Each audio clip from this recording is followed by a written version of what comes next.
Second, Mr. Batiste, in cause number 24, DCCR 0407, charged with the state jail felony offense of possession of marijuana from October 14th of 2023. And what that means in that case is if you go to trial and you're found guilty, the range of punishment would be between 6 months and up to 2 years in prison. Do you understand? So again, in 24 DCCR 0917 and 0918, you're charged in each of those cases with the first-degree felony offense of murder from January 10th of 2024. The indictment in each of those cases alleges that you were previously convicted of robbery, a second-degree felony, October 26th of 2018, and also unlawful possession of a firearm by a felon on that same date. And what that means in those two cases is that if you go to trial and you're found guilty, the range of punishment would be enhanced. The minimum punishment would be 15 years in prison up to 99 years or life in prison. Do you understand? And then in all three of those cases, I have here on the computer some documents, the plea bargain rejections that you've signed with Mr. Gertz, that shows that the district attorney's office has made an offer if you wanted to enter a plea of guilty. And it looks like the agreement would be for a 45-year term in the institutional division of the Texas Department of Corrections in the 2 murder cases, and I guess a 2-year term in that state jail felony that would run concurrently. All of them run at the same time. Do you understand the possible consequences if you go to trial and what your options are if you wanted to enter pleas of guilty? And do you want to reject those offers and have all of your cases set for trial? Okay, we'll get those cases set for trial. Obviously, if there are any pre-trial issues or legal things that we need to take care of prior to.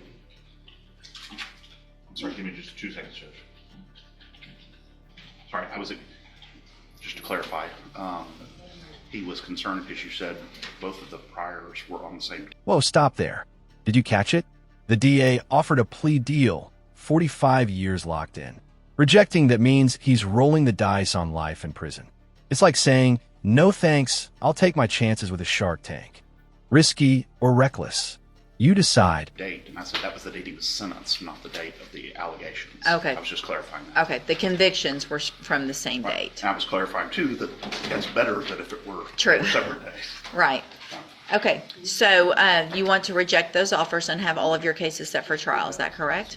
Okay, then we'll get it set on the trial docket. Obviously, if there are any legal issues that we need to take care of ahead of time, get whatever you need to filed so that we can take those up prior to any trial date. That way there's no worries when we get to a trial of going forward or not. And All right. Judge, I don't know if Mr. Coleman has decided on behalf of the state if he plans to try both of the murder cases together. The marijuana is a separate, totally separate incident, and whatever happens with that is what's I going don't to happen. think that's the concern. But I just want to. The state intends to file, if we haven't already, a motion to consolidate these 2 cases for trial. Okay, you've already filed it. Okay. Good. Okay. So we would anticipate trying both of them at the same time. Perfect. Okay, sounds Okay. good then. Thank you, Judge. All right, you may go back with the bailiff. Thank you, Judge. Thank you. Good morning. Are you Tyron Henderson? Yes, ma'am. And Mr. Henderson is on probation in 3 cases. In cause number 23 DCCR 0899, on probation for theft of property. In cause number 21-38934, on probation for evading arrest or detention with the use of a vehicle. And then in cause number 22-39131, on probation for unauthorized use of a vehicle. There have been motions to revoke filed in all 3 of these cases. Mr. Rennick has filed motions asking that I set bonds. Okay, so the theft of property is a straight probation.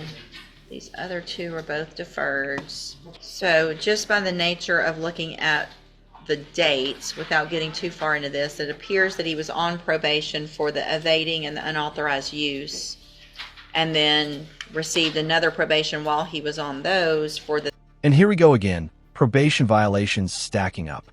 Missed curfew, skipped fees, reckless driving, and still getting arrested for the same crimes he's already on probation for. Question for you. Should courts keep giving chances, or is this proof probation doesn't work for repeat offenders? theft of property, is that correct? That's correct. And those other ones were continued Yes, that's what I understand. after that violation. Okay. And there are no bonds set at this time. Mr. Smith, I'll get to you, Mr. Rennick, real quick, but what is the state's position on bonds? The only concern I have, Judge, is the fact that he is on probation and committed a new felony offense. In fact, he was on probation, got deferred, and has committed a new offense. So in those motions, the allegations are, one, a new arrest for evading arrest or detention with a vehicle, an arrest for reckless driving, both of those from March 23rd of 2025, failure to provide verification of community service, out past curfew at 3:35 a.m., behind in his fees, and restitution. All right, do you want to call your client? Judge, I don't want him to justify Okay. about the thing. It's just basically our position is with this is that he has a home structure, he realizes he's messed up, he realizes he has a damages in probation. We're just really asking the court to set upon. He does want to show the court that he can comply with probation, get his classes done, his hours done. He has 3 clients. I'm not worried about classes or hours. I'm worried about the fact that you're still getting arrested for the same thing that you're on probation for. And you've already been put on probation and given an opportunity. You violated the law. You got another opportunity, and I continued you, and now there's some more violations. Based on those, and I'm taking judicial notice of the court's file, includes the motions, the administrative hearings. At this time, I feel that it is, especially with the nature of the offense alleged and what he's on probation for, with an evading with a vehicle, which is, it's dangerous. You could hurt somebody, you could kill somebody, you have officers out there. Anyway, I'm going to find that it is in the best interest of the community that there be no bonds in any of your cases. We will set these for whatever y'all want to on an announcement. If he's going to plead not true, we can have a hearing first on the motions and then move forward on the trial later if that's the... Judge, with that ruling, what I'm going to do is I'm going to try to get Mr. Smith this week and see if there's something we can work this out quickly. So Okay. just get something figured out as quickly as we can. Okay, sounds good. We'll do a normal reset at this time. If something happens prior to that, just let me know. We can always move it up. You can go back with the bailiff. All right, sir, are you Lentavius Strickland? And Mr. Strickland, you were previously in court, entered pleas of guilty to evading arrest or detention with the use of a motor vehicle, as well as unauthorized use of a motor vehicle. I've received the pre-sentence report and reviewed that. Has everyone had an opportunity to review that? Yeah, Your Honor. Stay has, Judge. Are there any additions or corrections? None from the state, Judge. In addition to that, I have reviewed your jail incident reports. Everyone's been given a copy of those as well. Have y'all both had an opportunity to review those? Yes, Judge. I have, but I don't remember. 4 fights. Yes. Oh, yeah. You like to fight, don't you? You don't? You don't? Okay. I can tell you that I have people in front of me all the time, and they're not doing what you're doing. Constantly fighting.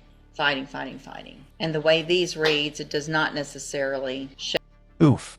The judge is not amused.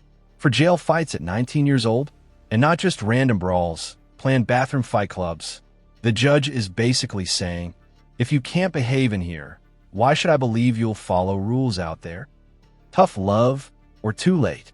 That you weren't the aggressor. It doesn't show either way on some of them, but it looks like these were some pretty mutual things going on, specifically finding places to fight, getting in the bathroom to fight so you can't be caught and all that kind of nonsense. How old are you? 19 years old. So here is where I am on this. I understand that you guys had agreed to the 180 days up front. I don't know that jail necessarily is as useful as potentially something like ISF, cognitive track, because of its age, nature of the offenses, and what's going on in jail. The only way I'm going to go along with this agreement is to try to get you in a better place to make better decisions so that you can be successful on these probations. I want you to be successful. We all do. But at the rate you're going, you're not going to be. The conditions of your probation are always up to me, so I can give you what I want as a condition, anything that makes me feel like it would be helpful for you, helpful for the community. So what I'm going to do at this time is find that you previously entered your pleas of guilty freely and voluntarily. In cause number 24 DCCR 2440, find sufficient evidence to find you guilty, and at this time follow your agreement and find you guilty of evading arrest or detention with the use of a vehicle. Sentence you in accordance with that agreement to a term of 10 years in prison, but probate that. You'll be on probation for 10 years. You're ordered to pay a $1,000 fine and to follow all of the rules and conditions of probation. In cause number 25 DCCR 0209, find sufficient evidence to find you guilty, and at this time follow the agreement, find you guilty of unauthorized use of a vehicle, sentence you to 2 years in the state jail prison, but probate that. You'll be on probation for 5 years in that case. I don't have a fine. Is there no fine in that one? The 1,000 and the others probably. It was just one fine. It was just Okay. one fine in one case, Judge. Okay. So in each of these cases, you're ordered to follow all of the rules and conditions of probation. One of those conditions is going to be that you enter and successfully complete the cognitive track of the ISF program. It's a 90-day program. It's in custody. You'll be transported from our jail to there fairly quickly. It's all about making better choices. Okay, so it's just to give you the tools you need so that you can be successful on this probation and not end up back in here and then going to prison. Do you understand? If you get in trouble now that you're on probation, if you get in trouble in the jail, get in a fight, if you get in trouble at ISF and you don't successfully complete it, you're going to already be in violation of your probation before you ever get out. So you need to figure out how to just stick to yourself, follow the rules, do what you're supposed to do so that you can get out and not go to prison, okay? All right, I'm handing you, and if you do everything you're supposed to, then for all practical purposes, your case here in court's over. You're going to serve those sentences while you're out on probation. But if you violate any condition of those probations, you'll be back in here and you'll be looking at the 10-year sentence and the 2-year sentence that you already agreed to. Do you understand? Okay, I'm handing you the trial court certification that shows this was an agreement that I followed, and so you've waived your right to appeal. I have also handed you a written admonishment regarding your ineligibility to possess a firearm or ammunition. Because of the judgments entered against you, you're ineligible under Texas law to possess a firearm or ammunition. Possession of a firearm or ammunition could lead to charges against you. Firearm is a legal term, and you should read the written admonishment I provide you to see what devices qualify as a firearm. If you have questions about the laws that make you ineligible to possess a firearm or ammunition, or about how long that lasts, you can talk to Mr. Parker, okay? Good luck to you, sir. Take advantage of this opportunity. You can go back with the bailiff.